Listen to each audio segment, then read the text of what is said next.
ዋው ማንቸስተር አቻ ለመሆን ጨዋታውን ወደ ፔናልቲ ለመውሰድ በቀሪዎቹ ጥቂት ደቂቃዎች እየተፋለመ ነው። ሩበን አሞሪም በቴክኒክ ኤሪያው ይንቆራጠጣል።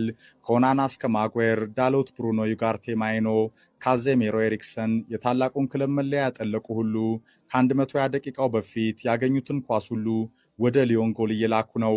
ከብሩኖ 114ኛው ደቂቃ ላይ ከተገኘች ሶስተኛ ጎል በኋላ ለድራማው ጥድፊያው ቀጥሏል። ጎል የለም።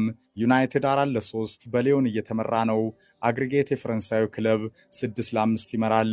የማንቸስተር ዩናይትድ ዘመን ተሻጋሪ የትናንት እልፍ የአሸናፊነት ታሪክን የዋንጫዎች ዘመንን ምናልባትም በቤተሰቦቹ የተነገረው ከማደግ ውጭ የማያውቀው ይልቁንስ በማንቸስተር ዩናይትድ የዝቅታ ያለፉት 12 ዓመታት ጉዞ ይህንን ዓለም እንደተቀላቀለ በለጋ ዕድሜው ከቴሌቪዥን ቀጥታ ስርጭቶች ፊት የሚታየው አንድ የዩናይትድ ታዳጊ ደጋፊ 117ኛው ደቂቃ ላይ የክለቡን ሽንፈት በጸጋ ለመቀበል ተስኖት ከኦልትራፎርድ ሰማይ ስር የዩናይትድ መለያን እንደለበሰ በእንባ እየታየ ነው። 120ኛው ደቂቃ የዳኛው ፊሽካ እየተጠበቀ በካዜሜሮ ብስለት ወደ ማይኖ ያለፈችውን ኳስ ኮቢ ማይኖ በላቀ ኳሊቲው ተጠቅሞ ጎል አደረገ።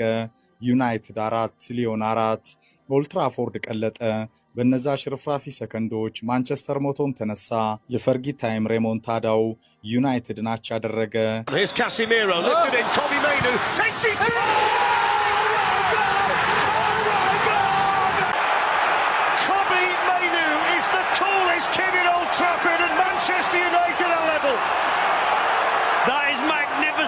Not the first touch, it was this one now. Look at that, he just chops it onto his right foot. I think we've seen him do it.